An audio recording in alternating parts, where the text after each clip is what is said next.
ಕ್ರಿಸ್ತನ ಉನ್ನತವಾದಂತ ಜೀವವುಳ್ಳ ನಾಮದಲ್ಲಿ ನಿಮ್ಮೆಲ್ಲರಿಗೂ ನಮ್ಮ ಜೀಸಸ್ ಲವ್ಸ್ ಪ್ರೇಯರ್ ಮಿನಿಸ್ಟ್ರೀಸ್ ಮೂಲಕ ವಂದನೆಗಳನ್ನ ಸಲ್ಲಿಸ್ತಾ ಇದ್ದಾನೆ. ದೇವರು ಒದಗಿಸಿಕೊಟ್ಟಂತ ಈ ಅತ್ಯುನ್ಮೂಲ್ಯವಾದಂತ ಒಂದು ನೂತನ ದಿನಕ್ಕಾಗಿ, ಈ ಶುಭ ಮುಂಚಾನೆಗಾಗಿ ದೇವಾದಿ ದೇವರಿಗೆ ನಾನು ಮಹಿಮೆಯನ್ನು ಸಲ್ಲಿಸ್ತಾ ಇದ್ದೇನೆ. ಯಾಕೆ ಗೊತ್ತಾ ಪ್ರಿಯರೇ, ಈ ತಿಂಗಳೆಲ್ಲ, ಈ ಆಗಸ್ಟ್ ತಿಂಗಳೆಲ್ಲ ಕಾದು ಕಾಪಾಡಿ ಕೊನೆಯ ದಿನದಲ್ಲಾಗಿದೆ ದೇವರು ನಮ್ಮನ್ನ ಸಜೀವವಾಗಿರಿಸಿರೋದು. ಆಮೇನ್, ಹಾಲೆಲೂಯಾ. ಕೆಲವೊಬ್ಬರಿಗೆ ದಿನಗಳು ಕೂಡ ಗೊತ್ತಿಲ್ಲಂತ ಸ್ಥಿತಿಯಲ್ಲಿದ್ದಾರೆ. ಆದರೆ ಈ ತಿಂಗಳೆಲ್ಲ ತನ್ನ ಫಲದಲ್ಲಿ ನಮ್ಮನ್ನ ತುಂಬಿಸಿ ಪ್ರತಿ ಅನಾರೋಗ್ಯ ಸ್ಥಿತಿಯಲ್ಲಿ, ಪ್ರತಿ ಕುಗ್ಗುವಿಕೆಯಲ್ಲಿ, ಪ್ರತಿ ಬಂಧಕಗಳಿಂದ ದೇವರು ಬಿಡುಗಡೆ ಕೊಟ್ಟು ದಿನವನ್ನು ಒದಗಿಸಿಕೊಟ್ಟು ನಮ್ಮನ್ನ ಬಲಪಡಿಸಿ ನಡೆಸಿದ್ದಾರೆ.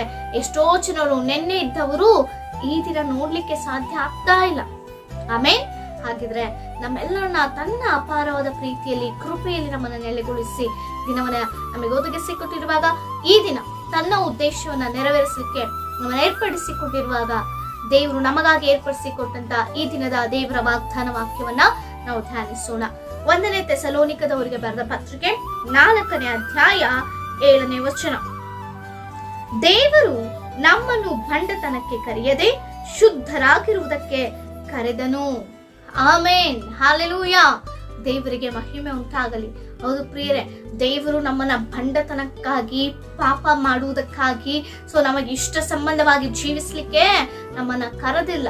ಬದಲಾಗಿ ತನ್ನ ಚಿತ್ತವನ್ನ ಅನುಸರಿಸಿ ಪರಿಶುದ್ಧರಾಗಿ ಜೀವಿಸ್ಲಿಕ್ಕೆ, ಪರಿಶುದ್ಧನು ಇನ್ನೂ ಪರಿಶುದ್ಧನಾಗಲಿ ಎಂಬ ವಾಕ್ಯದ ಮೇರೆಗೆ ಆತನು ನಮ್ಮನ್ನ ಶುದ್ಧರಾಗುವುದಕ್ಕೆ ಕರೆದಿದ್ದಾನೆ. ಆಮೇನ್. ನಾವು ಮಾನವ ಮಾತ್ರವೇ ಪ್ರಿಯರೇ. ಇಹಲೋಕ ಸಂಬಂಧದಲ್ಲಿ, ಈ ಪಾಪವಾದ ಭಯಂಕರವಾದ ಲೋಕದಲ್ಲಿ ನಾವು ಜೀವಿಸ್ತಾ ಇದ್ದೇವೆ. ಅನೇಕ ಸಂದರ್ಭದಲ್ಲಿ ನಾವು ಬಿದ್ದು ಹೋಗುವುದುಂಟು.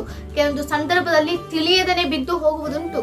ಸೈತಾನನ ಬಲೆಗೆ ಸಿಕ್ಕಿ ಹಾಕಿಕೊಳ್ಳುವುದುಂಟು. ಆದರೆ ಬಲೆಯಲ್ಲಿ ಸಿಕ್ಕಿ ಹಾಕಿಕೊಂಡಲ್ಲ, ಬಿದ್ದು ಹೋಗಿದ್ದೀನಲ್ಲ, ಇನ್ನೇನು ಮತ್ತೆ ಎದ್ದೇಳುವುದು, ನನ್ನ ಪರಿಸ್ಥಿತಿ ಇನ್ನು ಇಷ್ಟೇ ಎಂಬುದಾಗಿ ನಾವು ಅಂತ ಭಂಡತನವಾಗಿ ನಾವು ಜೀವಿಸದಂತೆ, ಮತ್ತೆ ಪುನರಾವರ್ತಿ ಎದ್ದೇಳುವಂತೆ, ಕ್ರಿಸ್ತನಲ್ಲಿ ನಾವು ನೆಲೆಗೊಳ್ಳಲಿಕ್ಕೆ, ಕ್ರಿಸ್ತನಲ್ಲಿ ನಾವು ಜೀವಿಸಲಿಕ್ಕೆ ಮತ್ತೆ ನಾವು ಪ್ರಯತ್ನ ಪಡುವಾಗ, ಮತ್ತೆ ದೇವರ ಸಮ್ಮುಖಕ್ಕೆ ಬಂದು ನಾವು ಒಪ್ಪಿಸಿಕೊಟ್ಟು ಪ್ರಾರ್ಥನಾ ಪೂರ್ವಕವಾಗಿ ಮತ್ತೆ ನಮ್ಮ ಜೀವಿತವನ್ನ ಸರಿಪಡಿಸಿಕೊಂಡು, ನಮ್ಮ ನಡತೆಯನ್ನ ಸರಿಪಡಿಸಿಕೊಂಡು ನಾವು ಜೀವಿಸುವಾಗ ದೇವರು ಅದು ಇಷ್ಟಪಡುವಂತ ದೇವರಾಗಿದ್ದಾರೆ, ಅದು ಮೆಚ್ಚಿಕೊಳ್ಳುವಂತ ದೇವರಾಗಿದ್ದಾರೆ. ಯಾಕೆಂದ್ರೆ ನಾವು ಶುದ್ಧರಾಗುವುದಕ್ಕೆ ಕರೆಯಲ್ಪಟ್ಟಿದ್ದೇವೆ ಹೊರತು ಭಂಡತನಕ್ಕೆ ಕರೆಯಲ್ಪಟ್ಟಿಲ್ಲ ಪ್ರಿಯರೇ.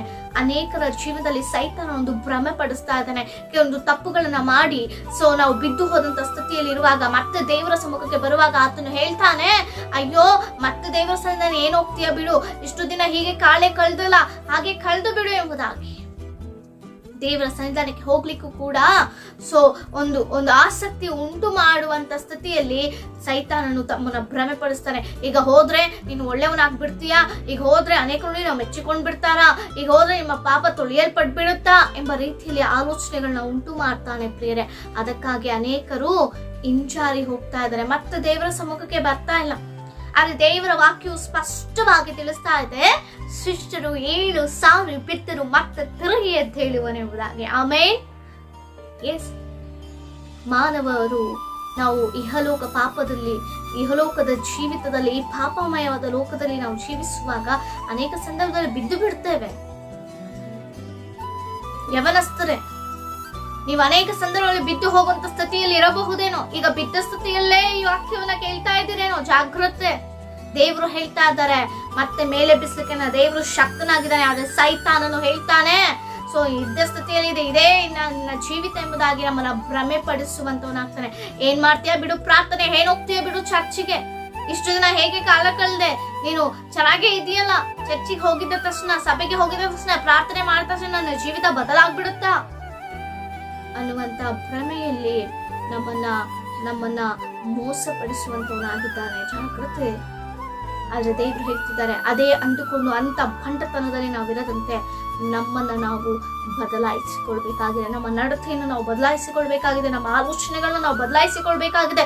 ಯಾವ ರೀತಿಯ ಸೈತಾನನ ಆಲೋಚನೆ ಕೇಳಿ ನಮ್ಮನ್ನ ಭಂಡತನಕ್ಕೆ ನಾವು ಗುರಿಪಡಿಸಿಕೊಂಡಿದ್ದೇವೋ, ದೇವರ ಸ್ವರವನ್ನು ಕೂಡ ನಾವು ಕೇಳಬೇಕು.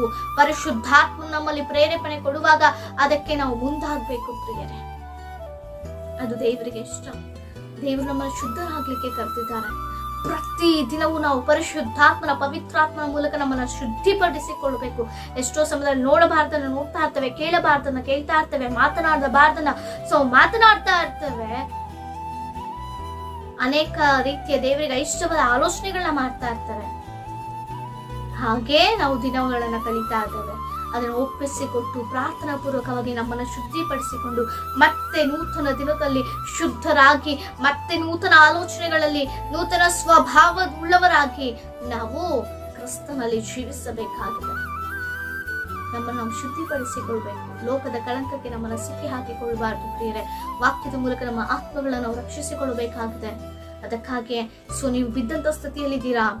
ಸೈತಾನ ಅನೇಕ ಸಂದರ್ಭದಲ್ಲಿ ನಿಮ್ಮನ್ನ ಭ್ರಮೆ ಪಡಿಸಿದಾನೇನೋ, ಆದ್ರೆ ಆತನ ಸ್ವರವನ್ನ ಕೇಳಿಸಿಕೊಳ್ಳದಂತೆ ದೇವರ ಸ್ವರವನ್ನ ಕೇಳಿಸಿಕೊಳ್ಳಿ. ದೇವರು ನಿಮ್ಮನ್ನ ಪ್ರೀತಿಸ್ತಾ ಇದ್ದಾನೆ, ದೇವರು ನಿಮ್ಮನ್ನ ಕರೀತಾ ಇದ್ದಾನೆ. ನೀವೆಂಥವರೇ ಆಗಿರ್ಬೋದು, ಎಂಥ ಘೋರವಾದ ಒಂದು ಕಠಿಣವಾದಂತ ಕುಗ್ಗೆಯಲ್ಲಿ ಬಿದ್ದು ಹೋದಂತ ಸ್ಥಿತಿಯಲ್ಲಿ ಇರಬಹುದೇನೋ, ಆ ಒಂದು ಕಾರ್ಯ, ಆ ಒಂದು ಪಾಪ ನಿಮ್ಮನ್ನ ಕಾಡ್ತಾ ಇದೆಯೇನೋ, ಆದರೆ ನೀವು ಯಾವಾಗ ದೇವರ ಸಮ್ಮುಖಕ್ಕೆ ಬಂದು ಸಂಪೂರ್ಣವಾಗಿ ನಿಮ್ಮನ್ನ ನೀವು ಒಪ್ಪಿಸಿಕೊಡ್ತಿರೋ, ಖಂಡಿತವಾಗಿಯೂ ದೇವರು ನಿಮ್ಮನ್ನ ಅಪ್ಪಿಕೊಳ್ಳುವಂತ ದೇವರು, ನಿಮ್ಮನ್ನ ಶುದ್ಧೀಕರಿಸುವಂತ ದೇವರು, ಮತ್ತೆ ಪುನರುಜ್ಜೀವನ ರೂಪದಲ್ಲಿ ಒಂದು ನೂತನವಾದ ಒಂದು ಜೀವಿತವನ್ನು ಒದಗಿಸಿಕೊಡುವಂತ ದೇವರಾಗಿದ್ದಾರೆ. ಸಿದ್ಧರಾಗಿದ್ದೀರಾ? ನಿಮ್ಮನ್ನ ಒಪ್ಪಿಸಿಕೊಡ್ತೀರಾ? ನಮ್ಮನ್ನ ಒಪ್ಪಿಸಿಕೊಳ್ಳೋಣ ಪ್ರಿಯರೇ. ದೇವರು ನಮ್ಮನ್ನ ಶುದ್ಧರಾಗಿದ್ದಕ್ಕೆ ಮಾತ್ರವೇ ಕರೆದಿದ್ದಾರೆ. ಶುದ್ಧರಾಗಿ ಜೀವಿಸೋಣ. ದೇವರ ಸಮ್ಮುಖದಲ್ಲಿ ಯಾವಾಗಲೂ ನಾವು ಪರಿಶುದ್ಧತೆಯನ್ನು ಕಾಪಾಡಿಕೊಳ್ಳುವವರಾಗಿ ಕ್ರಿಸ್ತನಲ್ಲಿ ನಾವು ಜೀವಿಸುವರಾಗೋಣ. ದೇವರು ಈ ವಾಗ್ದಾನ ಮೂಲಕ ನಾವೆಲ್ಲವನ್ನ ಆಶೀರ್ವದಿಸಿ ಬಲಪಡಿಸಲಿ. ನಿಮ್ಮ ಏನೇ ವಿಜ್ಞಾಪನೆಗಳಿದ್ದು ನಾವು ಈ ಕಮೆಂಟ್ಗಳ ಮೂಲಕ ತಿಳಿಸಿಕೊಡಿ. ನಿಮಗಾಗಿ ನಾವು ಪ್ರಾರ್ಥಿಸುವರಾಗಿದ್ದೇವೆ. ಪ್ರಾರ್ಥನೆ ಮಾಡಿಕೊಳ್ಳೋಣ. ಪರಿಶುದ್ಧನ ಅಂತ ದೇವರೇ ಸ್ತೋತ್ರ. ಅಪ್ಪ, ನಮ್ಮನ್ನ ಶುದ್ಧರಾಗಿರೋದಕ್ಕೆ ಕರೆದಿದೆ ಕರ್ತನೆ. ಈ ವಾಗ್ದಾನ ವಾಕ್ಯವನ್ನು ಕೇಳ್ತಿರುವಂತ ಪ್ರತಿಯೊಬ್ಬರಲ್ಲಿ ಅಪ್ಪ ನೀನು ಮಾತನಾಡಿದಕ್ಕಾಗಿ, ಎಚ್ಚರಿಸಿದಕ್ಕಾಗಿ ಸ್ತೋತ್ರ. ಅವರ ಜೀವಿತ ಒಂದು ಬದಲಾವಣೆ ತರುವುದಕ್ಕಾಗಿ ಸ್ತೋತ್ರ. ಎಲ್ಲ ಕರ್ತನೆ ಅಪ್ಪ, ಇಷ್ಟವಾದ ಕಾರ್ಯಗಳನ್ನ ಬಿಟ್ಟು ಅಪ್ಪ ಶುದ್ಧರಾಗಿ ಜೀವಿಸಲಿಕ್ಕೆ ನಮ್ಮನ್ನ ನೀನು ನಡೆಸು ಸ್ವಾಮಿ.